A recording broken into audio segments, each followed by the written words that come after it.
Le revêtement de l'armure de la lumière, ou le revêtement des armes de la lumière tiré de Romains chapitre 13 verset 12. Vous le savez avec moi, le thème central de Hanouka 2024 est celui-ci, que la lumière soit. Et depuis mercredi, je suis en train de vous entretenir étape par étape, précepte après précepte, pour vous emmener à la conclusion de ce que je vais exposer en ce jour. Jean vivait à Éphèse. Même après le temps qu'il a passé à Patmos, il est rentré à Éphèse où se trouvait Timothée qui était l'évêque principal. Et Jean s'occupait, comme disent les historiens, de quelques cellules d'une communauté, des cellules de maison. Même quand il parle à Gaius, je souhaite que tu prospères dans 3 Jean 2. Il parle beaucoup de ceux qui se rébellaient, de ceux qui avaient laissé la foi parce qu'ils passaient par des temps difficiles. Et d'autres étaient retournés dans le monde à cause de l'apostasie. C'est ainsi que Jean a pris le temps, dans ce premier épître, de leur emmener sur 2 messages principaux. Vous allez voir, dans 1 Jean 1, il dit Dieu est lumière. Dans 1 Jean 4, il dit Dieu est amour. Il dit beaucoup de choses. Mais pour la première fois, un juif, au-delà de dire que Dieu est saint, c'était des déclarations dangereuses. Ceux qui sont juifs savent. On ne peut pas dire que Dieu est amour pour un juif, non. C'est comme si on met 2 personnalités différentes. On ne connaît que Dieu qui est saint, n'est-ce pas? Mais Dieu qui est amour, Dieu qui est lumière, c'est vraiment une dimension beaucoup plus profonde. Et quand Jean parle de Dieu, n'est-ce pas, il parle du Père et il parle aussi du Fils. Quand nous rentrons à ce que Paul a dit aux Romains, l'apôtre Paul dit, puisque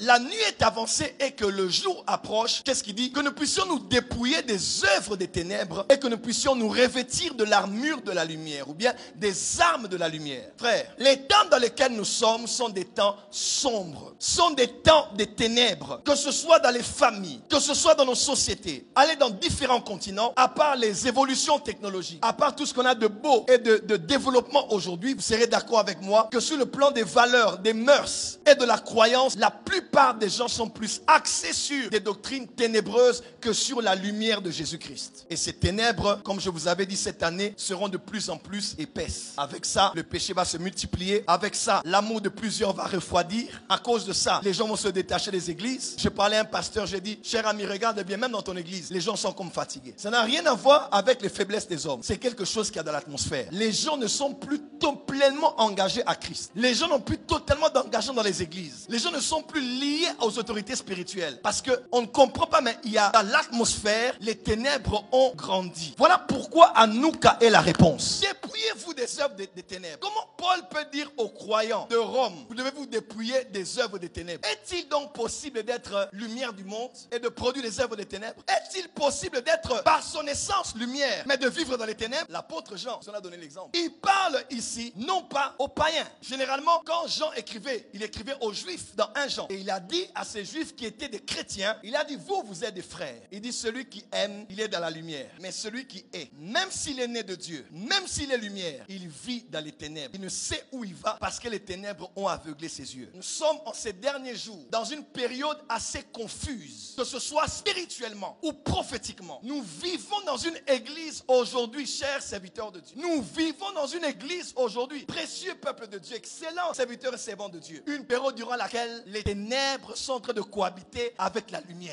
On l'a dit aux Corinthiens. Quel rapport y a-t-il entre la lumière et les ténèbres? Il n'y a aucun rapport. Mais étrangement, les ténèbres sont là et la lumière est là. Si on doit aller en profondeur et dans la simplicité, le signe majeur qui montre qu'on est né de Dieu, de la lumière, et qu'on marche dans la lumière, Jean a dit, c'est de vivre dans l'amour. Et le signe principal qui montre que malgré qu'on est de la lumière, on est encore dans les ténèbres. On cohabite ténèbres et lumière à la fois. C'est la haine que l'on a à l'égard de sa sœur ou que l'on a à l'égard de son frère. Quand vous allez plus loin, on rentre dans Romains. Avant de dire que la nuit est avancée, il commence d'abord à parler de l'amour. Vous avez remarqué? La loi a dit, il dit, mais celui qui aime, le résumé, c'est d'abord l'amour. On fait un lien entre ténèbres, lumière, amour. Pourquoi ce contexte-là? Parce qu'à vrai dire, les ténèbres ne sont pas toujours les démons, les sorciers, l'influence macabre.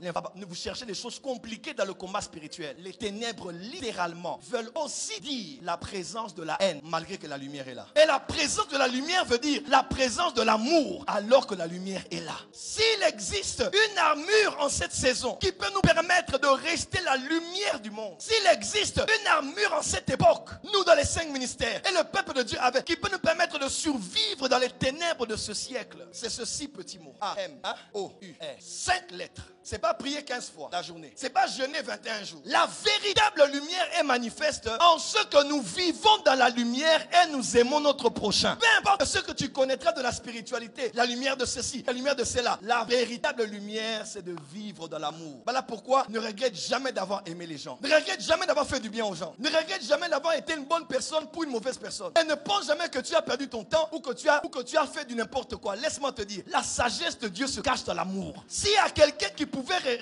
regretter, c'était la personne qu'on appelle Jésus. Parce qu'il a choisi des hommes qui l'ont lâché à la fin de la mission. Mais malgré ça, après la résurrection, il revient vers Pierre et il dit à Pierre, Pierre, m'aimes-tu? Peu importe ta réponse, mon choix est clair. Aime mes brebis. Parce que malgré la trahison, je continue à croire en toi parce que je t'aime. Quand je parle de l'amour, je commencerai à deux dimensions. La première dimension, c'est comme Jean a dit, nous avons cru en cet amour. Alors, qui écrit cette épître? C'est Jean. Pasteur Ben. Jean, dans son évangile, il s'identifie plus d'une fois comme le disciple que Jésus aimait beaucoup. Une deuxième fois, le disciple que Jésus aimait beaucoup. La question que je vous pose, est-ce que Jésus aimait Jean plus que tous les disciples? Non. Jésus n'aimait pas les disciples, Jean plus que tous les disciples. C'est ce que vous n'avez pas compris. Quand on dit que Jean lui-même dit, c'est pas Jésus qui a dit. Jean dit le disciple que Jésus aimait beaucoup. Vous avez l'impression que c'est vrai. Jésus, de tous ses apôtres, il aimait le plus Jean. Non. C'est là où vous êtes dans la religion. C'est là où vous avez l'impression que Dieu a des fils préférés. Dieu a des enfants préférés. Ah, ça arrive dans leur vie parce que Dieu les aime beaucoup comme Jean. Oh, c'est arrivé dans la vie de cette maman pour ses enfants parce que Dieu l'aime beaucoup. Dieu ne nous aime pas beaucoup. Dieu nous aime tous de la même manière. D'ailleurs, avant que tu ne sois chrétien, il a tant aimé le monde qu'il a donné son fils unique afin que quiconque, il a donné son fils non pas à un monde aimant, mais à un monde qu'il a rejeté. L'amour de Dieu de consistance, c'est que lorsque nous étions encore pécheurs, Christ est mort pour nous. Donc ce n'est pas une question de tu as aimé Dieu. Non, c'est lui qui t'a aimé. Dis à ton voisin, il n'y a pas des enfants préférés de Dieu. Dis à ton voisin, Dieu nous aime tous. Change de voisin, dis voisin, il n'y a pas d'enfant préféré de Dieu. Dieu nous aime tous. Ici est le vrai problème de notre génération. Êtes-vous Pierre ou êtes-vous Jean? C'est là où je vais vous choquer maintenant. Ce qui impressionne Dieu, ce n'est pas combien tu fais pour qu'il voie que tu as fait. Ce qui impressionne Dieu, c'est combien tu connais et tu es conscient de ce qu'il a fait pour toi. Voilà pourquoi il n'y a rien qui est plus que l'évangile. On peut prophétiser, on peut guérir des malades. Il n'y a rien qui est plus que la bonne nouvelle de l'évangile. C'est la lumière qui brille dans un monde de ténèbres. La religion, c'est qu'est-ce que tu fais pour plaire à Dieu. Et le christianisme, c'est la conscience, le savoir et la révélation de ce que Dieu a fait pour toi en envoyant son fils qui est né d'une vierge, né sous la loi, qui est mort, qui est ressuscité, qui est assis à la droite du Père. À la croix, en passant, il avait dit, tout est accompli. Il n'y a pas une œuvre que tu feras qui intimidera Dieu plus que ce que son fils a fait à la croix. La loi dit, tu aimeras ton prochain comme toi-même. Donc, tu dois commencer par faire quoi?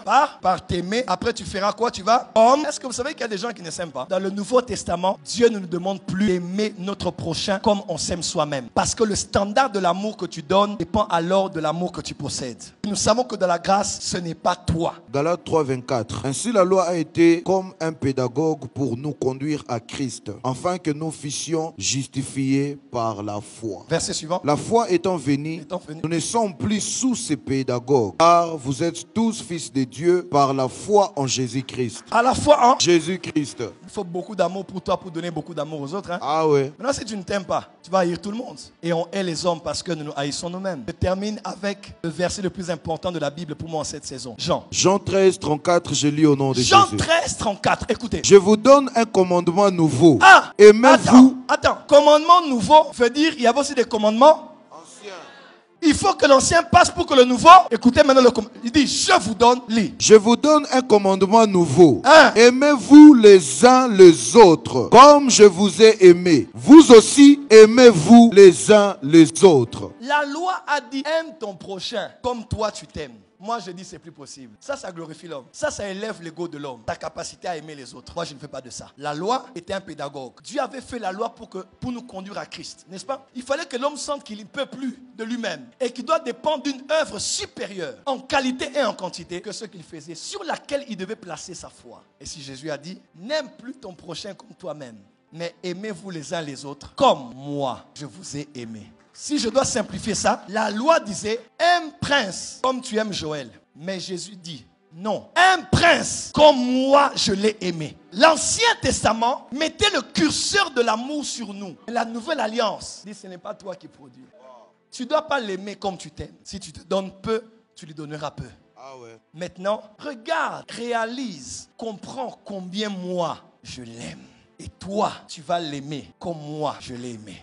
La question, comment Dieu aime Prince? Il me supporte chaque matin. Il pardonne mes péchés. Il me tient la main même quand ma main lâche la sienne. Je suis tombé. Il est venu dans ma boue. Il s'est sali les mains. Il est remonté avec moi. On a dit, Dieu ne peut pas utiliser quelqu'un comme ça. Dis-moi, je choisis les choses faibles, les choses folles, les choses que les hommes ne considèrent pas. C'est à eux que je donne de la place. Ce Dieu-là, comment il aime? Si je dois l'aimer comme je m'aime, c'est compliqué. Mais si je dois l'aimer comme Dieu l'aime, je dois le pardonner comme Dieu le pardonne. Le supporter comme Dieu le supporte. Lui donner une seconde chance comme Dieu lui donne une seconde chance. Dieu est lumière. Dieu est amour. Que Dieu bénisse sa parole.